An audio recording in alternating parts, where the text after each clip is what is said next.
The European Parliament has approved new rules for the emission trading system, ETS, which is the main tool for reducing EU emissions.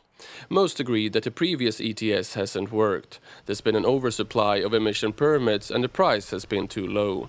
When the system was launched in 2005, the price for a ton of CO2 emissions was 25 euros. Today it costs around 5. Not enough to trigger green investments.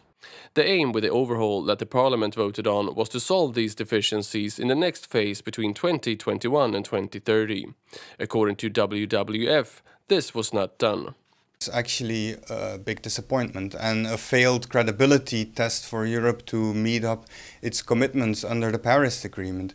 A lot more needs to be done to revive Europe's carbon market and make it meaningful. In the next phase, the total amount of emission permits will decrease by 2.2% per year.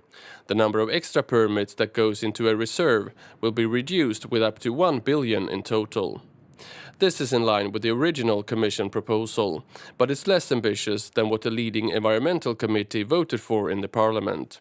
The committee wanted to reduce the number of permits by 2.4% and also have a less extensive list of industries that receive permits for free. One sector that the committee thought should start paying for the permits was the cement industry, as there is little risk of so-called carbon leakage, meaning that companies would move out of Europe and pollute elsewhere. In fact, the last couple of years the cement sector has, as several other industries, made billions of euros in windfall profits by selling permits they have received for free. In the end, the Parliament agreed to give free permits to the cement sector for yet another decade. It was the centre-right EPP that paved way for the approval. They argued that the new ETS will be balanced and that it will meet the EU commitments under Paris.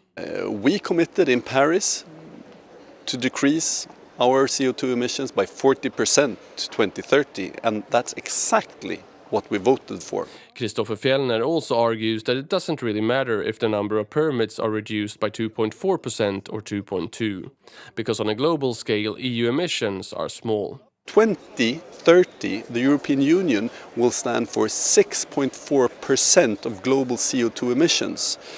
If we go to zero 2030, it still won't save the planet. Our only chance of saving the planet is actually by helping others and making others follow our example. Sam van den Plas at WWF doesn't agree.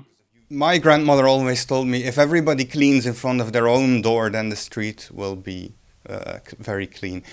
We need to ensure that everybody takes his responsibility, Europe including. Why? Because Europe has an important historical responsibility for greenhouse gas pollution.